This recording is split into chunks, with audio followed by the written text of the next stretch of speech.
days, Didi rode a bicycle with me happily perched on the back seat as she trundled all the way to school from Hall Bazaar to Majita Road and back. But she never really resented that. I knew Didi had a soft heart for me.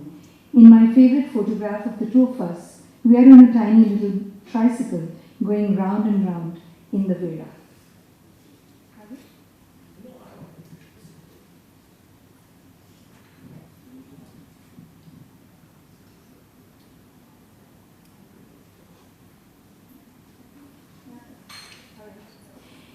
When I was small, I was a total chamchi of my sister, trying to do exactly as she said and did. Perhaps this was why, for much of our childhood, she treated me as if I was completely stupid. "You don't know anything," was a standard remark for me, and it was I, and no one but I, who was responsible for creating this image of myself. Every time she wanted a break from learning her lessons and felt like a little entertainment, she would summon me. "Deepti, chal, chuchi banja. Deepti, come on, now become stupid." And I would instantly transform, become a chuchi, start babbling in Totli Zaban, turning all my R's and D's into L's, twisting the corner of my frock around my little finger, narrating some fictitious story. And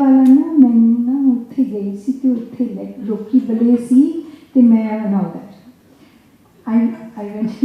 Didi would enjoy this act of mine for a few minutes and have a hearty laugh, but once she'd had enough of me, she'd suddenly command, "Acha bas, hum theek ho ja. Okay, enough now, you become alright." And instantly I'd straighten up, become completely normal, at once disconnecting myself from this desperate creature of a minute ago. Both of us would quickly return to our books, me to my impossible math, and Didi to her geography lessons. As a performer, I believe these were my beginnings.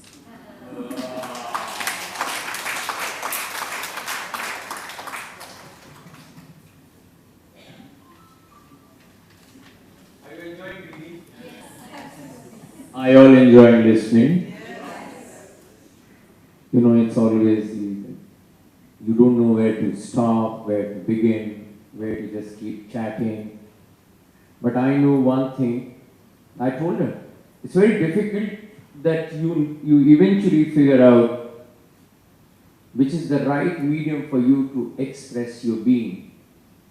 Maybe at some age you do manage, and maybe, you know, there was a small, this documentary which I saw, and it was about renowned filmmaker Tarkovsky, and his whole point was trying to find a medium to express his being, and he found cinema. So when I read her book, I felt, because she is a screenplay writer, she makes films, she's made a film, she's acted. But I just feel maybe, after reading the book, I just feel this is it. There's a wonderful poem in Hindi. I'd like to say a couplet of it.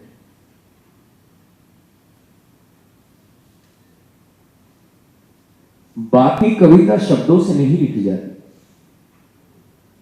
बाकी कविता शब्दों से नहीं लिखी जाती, पूरे अस्तित्व को खींच कर एक वीरान की तरह कहीं छोड़ दी जाती. So there comes the time when you live and you get the inner calling to express. She's painted. It's a wonderful memory where all of a sudden we know she was a painter. I would love it if she reads Blue Frock. Correct? Fiasco. It's the, yeah? Correct, no? 143. Blue Frock of Diwali. But it's a fiasco, but must. There's that one line which just, all of a sudden I remember this film called Loving Vincent. which is, Van Gogh, and the 100 painters, it's a painting animation, and all of a sudden you feel that happened with that one line, I said, when she is. So I think this is her calling, writing.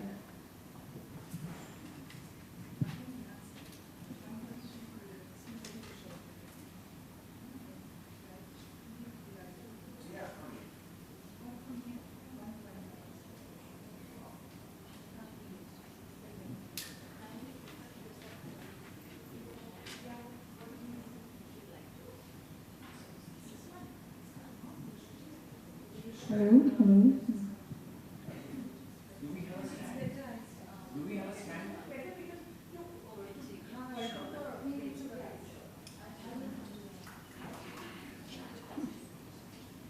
Yeah. Here in this chapter, I've been describing the Shera and how kids, you go and how Diwali was celebrated at home. We had this Mochi Mohalla in the back of the house. The house was adjacent to the mosque, and on the terrace where we slept every night for the first 19 years of my life, it was overlooking the mosque. So there's this, between the mosque and the house is this gully, and the Mochi Mohalla, the cobblers, who were refugees from Rajasthan, they had come and settled here. One Diwali night was particularly eventful. I would later remember it as the blue frock fiasco. I must have been about 7 years old then. In preparation for Diwali that year, Mama had cut out from Women in Home a beautiful picture of two little white girls wearing identical frocks. The frocks were a rich, deep blue with gathers at the waist. Dainty white lace frills hung off the edges of the collars and sleeves. Mama wanted the exact same blue frock stitched for Didi and me for this Diwali. She had a very fine piece of white muslin lying in the wooden almirah, which she decided to get dyed a brilliant blue. The muslin was pulled out from the cupboard one afternoon and taken to the rangwala, who dyed it the same blue. Mama carried the magazine with her to show Color Singh. I would call him, in my mind I would call him Color Singh. To show Color Singh what exactly she desired. As blue as this, she told him, nothing less. It's called Prussian blue. Now my mother was a painter, so the color tones will keep coming up in the book. It's called Prussian blue. Yes, yes, he assured her. Then the old Sardar tailor from across the house was called in. I want the exact same pattern, she said, placing the magazine in front of him. The old man got down to work immediately, Diwali being just a day away. The day of Diwali, I was very excited. Every now and then I'd run to the thada to check if the frocks were ready. Day turned to evening, and evening came to be night. But this Diwali night, the frocks did not get stitched on time. Though the darzi stayed up till late working on them, little blue strips scattered all around him. Both Didi and I waited. I remember we didn't light up patakas that year. We simply waited on the thada for the tailor to finish sewing on the hooks and buttons and hemming the sleeves and collars so that we could get to wear our new frocks before the night was over. I walked up to the terrace and leaned over the edge looking down at the Mochi dwellings. How beautiful their homes appeared, lit with oil lamps, the sound of their nightly dholak more rigorous, the singing more intense. The mud houses glowed with freshly coated walls, and the white powder motifs painted on the thresholds and around windows. The scene looked like it was out of a picture book. Yes, despite the lamps and the rangoli and the music, there was something sad about this Diwali night. On our terrace, we had not lit the candles. As the night wore on, the festivity around us began to fade. The firecrackers that had lit up the sky a while ago, creating a fantastic backdrop for the white minarets of the mosque, had dwindled to a handful of flashes here and there. Children around the neighborhood had finished bursting the last of their crackers for the night and were now going back inside their homes. This was the quietest Diwali for us girls. The thunder of explosions and dazzle of lights had died down. Only one yellow bulb still glowed. The old Sardar Darzi, sitting on his wooden stool, working away in his modest establishment, giving the finishing touches to our frocks by hand. His was the last shop still open in the gully. Both Didi and I were quiet. Mama stood with the thada with us, sharing our disappointment. All the iron and wooden shutters of shops on our street had clanged shut, a finale to the Diwali night. We came back inside the house, time now to change into our pajamas and get into bed. This Diwali night was gone forever from our lives, uncelebrated. Suddenly there was a knock on the phatak. Without pausing to think, I ran to open the main gate. I perched on my toes to push up the iron latch so the small gate could be released open. In my heart, I knew whoever was knocking on our door at this hour could only be God sent. Sure enough, there he was, the old Sardar Darzi, standing in the dark, his face frayed and tilted to one side, both his arms stretched out. My eyes lit up at what I saw. Our very own Messiah, his grey beard and white turban glowing in the light of the street lamp, the Saviour himself. In his hands he held two hangers on which hung frocks of the most brilliant blue I'd ever seen. The old tailor's face had a faint smile of regret and benediction at the same time. I looked at the frocks and then at him. Didi came up behind me. There we were, two little girls, misty-eyed, gaping at the old man who stood Jesus-like, blue color dripping from his palms. Mama quickly changed us back from pajamas into our new blue frocks. That Diwali night, we were the last two girls up on a terrace, lighting firecrackers, invoking the gods, illuminating the dark skies. Thank you.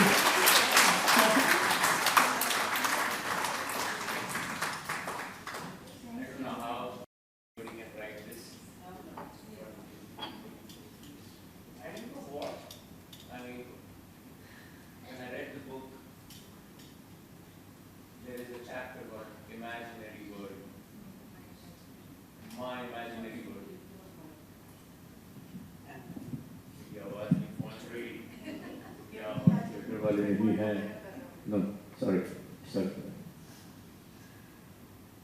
My imaginary world, which means that there is this real world, so we don't know exactly what is real. And it's nothing to do with being spiritual about it, that life is one mithya. We're not talking about that. We're just talking about real, what is real happening in front of you. This is what we want to see. So please. Yeah, take I us think to your... every child has an imaginary world. We all here at least must have had an inner world, and we live there, and we thrive there, and it's beautiful. And so you created one character within you when the reality happened. Yeah. Either she speaks or I speak. No. Then my mind is off. Sorry, because of that. Hello? Yeah. Hello. Yeah. But it's the battery maybe.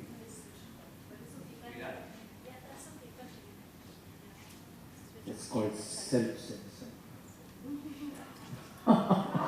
Okay. So you had created an imaginary child within you.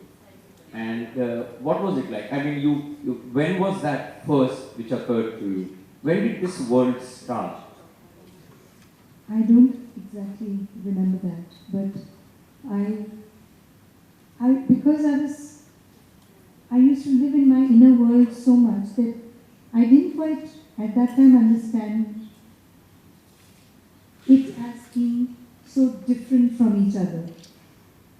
it wasn't like that. I don't remember at what age. I remember when Mama used to narrate her Burma stories, I would always kind of extend that narration and direct it back towards me, like as if it's my experience and I'm part of Mama's narration. I would plant myself into it. You know, अगर वो कहती थी कि in Mandalay we had this beautiful moat around the Mandalay Palace. Our house was just across the street, and we could see, you know, young boys and girls strumming the instrument and, you know, boating in the moat. I was always there in the moat, you know, which is, I think, normal for everyone, right? And I also would encounter my mother. I would encounter my mother. In one encounter, I see my mother. She was very beautiful. Right? I would see her. I would see her wearing a lungi and a Burmese, angie they wear, and her hair is long, and she's walking down, and I go up to her in my booties and my little frock, and she says, "Where?" Oh, I give her a lily. And she takes it, and then she's carrying the lilies in her hand, and she gives one to me. And then when she looks at me, she says, "Where did you get those eyes?" And I say, "From you." And it may sound a bit spooky, but to me it was the most natural thing to imagine that my mama, मेरी imagination में mama is asking me, "Where did you get those eyes?" And I say, "From you." And she gets a bit confused, and then she walks away, and I keep looking at her walking. You know why I asked this? It's beautiful because there is a character called Bay, and she would call it Baby. And how is that story? Because Bay dies, and Bay dies, there is a very mystery to it, that she's an old lady who falls from... Yeah, Bay was a real person who lived at the end of the street, on the right corner, beyond the mosque and the tabela. She was up on I think the second floor. But in my imagination, I had made her, sit up in my house, the fourth terrace of our house at the absolute corner. So, I would like to know. I want you to first tell what the whole, so that you don't have to read where she died. That mysterious whatever that death. And that Sudhakar thing, that's a little bit. What was the reason? Bay was, I think she was a prominent character on that street. And she was a very proud, small woman. So when I plant her, and I call her Baby, she's now another character. She's taken from Bay, but she's gone beyond that. And she sits on the edge of this huge house, and she keeps watch over what's going on in the world, the Mochi Mahalla, the buffalo shed, the dukandar niche case, and people, bicycles passing and going, people coming in. So I imagine that she's keeping tab on, everything is okay, right, So in my imagination, Baby was in my imagination. When the real woman, when Bay died, there was some rumors about how she died, how she fell. She had a grandson who was very brilliant, Sardar boy. He came first in Punjab University, something like that happened, and she went all over the mahalla, boasting about her grandchild. And then when Moni was this boy, when he came back home, they had a fight. He said, "Why are you going around? You're telling Sudhakar ko aap bol rahe ho ki look at my grandson. You have been 4 years in the same class, and my grandson first class, first in Punjab." So grandmother and grandson, they had this fight. That's all we know about. And then in the night, it was drizzling. It was rainy. We were sitting on the terrace, and slowly in the wee hours of the morning, windows start opening up. And we heard Raj Auntie upstairs, our tenants. She says, Beji, big pain means fallen, accident. And then, I mean, details filtered in, but in my mind. But please chat. It feels so nice to hear you like this. Yeah, I will. So this imaginary part only I'm going to read. In my mind, Bebe's death happened a little differently. Bebe fell like gossamer, not a sound, just a faint, far echo. A muffled blob of old flesh and bones made a low thud, slowly, lightly, floating down like a white chiffon dupatta that slips off the clothesline. Feather-like she fell in the empty street, wet from a night of rain. Tossed onto the ground, her brittle bones in a sack of old shriveled flesh created a silent splash as the jute doll thudded, bounced lightly, and then lay still, forever. Had Bebe fallen from the rooftop and died in pain, or had she met her end peacefully in her sleep? I got up and looked over the edge. Nothing there. Bebe must be fast asleep or in a delivery. I knocked on her door. No answer. I banged again on that creaky wooden door when finally, with my pushing it slightly, something inside clicked and the bolt slipped open. Slowly I entered the room and called for her. Bebe, I whispered. Bebe was lying among her chandeliers, still and without life, wrapped in her pink and orange pulkari, and her eyes were open forever. Who was Bebe in my mind? I've failed to analyze. In many ways, Bebe is me, the writer, looking back at life, living in her inner world, keeping vigil over memories. Many years later, when I woke up in the middle of the night and walked across the Barsati in the drizzle, I saw her. There, standing at the edge of the rooftop, was a figure of a young woman clad in pale pink pulkari. I stood gazing. Bebe, I whispered. Bebe slowly turned her radiant face towards me and smiled. The night drizzled on. Thank you. Yes, I think you should speak more. But the point is, this baby got created. Then, it's we cannot express, as we always say, the children can't express. Just don't tell them anything. Don't tell them about. I remember as a child when my grandmother died, I was not allowed to go to the crematorium because I was too small. Because I wouldn't be able to take pain. And I came to know much later what is death is all about. And there, when I read this book, she has a very, very important chapter about Sunny's death. And I don't know whether she should read, but at least she should speak about it. And her imagination, and maybe being a filmmaker as well, how she's managed to really juxtapose pain to painlessness. I think you should be able to maybe speak about it. I can't tell about it. Anyway, it's about, it comes from, I'll tell you, the chapter is called Crack in the Picture Perfect. Picture Perfect Frame. So it's about how your life is picture perfect and yet there is a crack. Yeah, there have been memories, a few of them, of my parents, discord between them.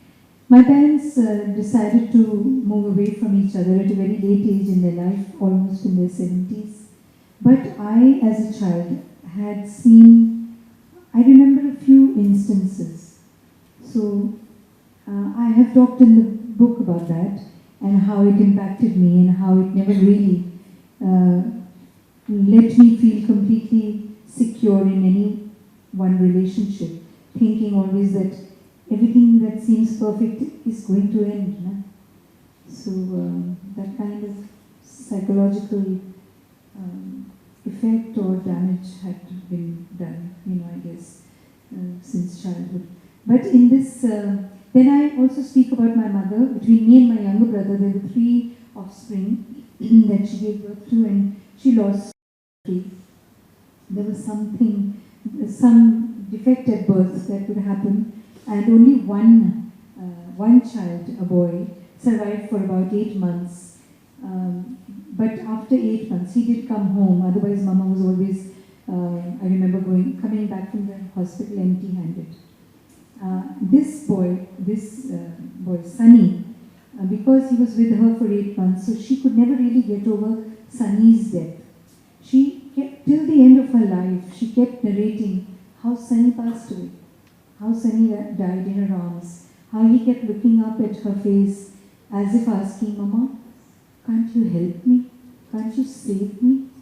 And she would keep repeating that. And I would try to, later of course she was suffering from Alzheimer's and dementia. So I would, I would dissuade her from going back into those memories which were really painful for her. But in my chapter, I don't look at Sunny's death as such a monumental tragedy, because the baby could not, he lived for 8 months, but for those 8 months, I call them 8 months of breathlessness, he could not breathe properly.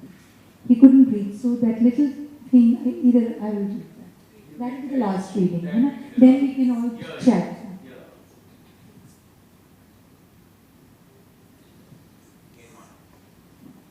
From this, I've talked about how Mama narrates Sunny's death, and then I say from this point in the narrative, every time I tried to recreate Sunny's death in my mind, I have somehow only been able to see it from the other side. It was 6:30 in the evening when Sunny's eyes finally closed to the world, his little soul rising above the shadowy pillars of the veranda, above the blue-green painted windows of the green room, above the open to the sky fireplace on the first terrace. Lightly it moved beyond the barsati, passing by the tin shed, wafting feather-like around the white dome of the mosque, its 4 minarets and beyond. Higher above the gully, the Mochi Mohalla, where he could see the walled city speckled with lights, the sky engulfing it, the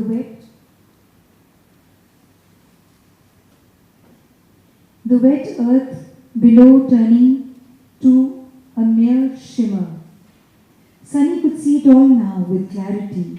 His mother and father turned into little specks on earth. 8 months of breathless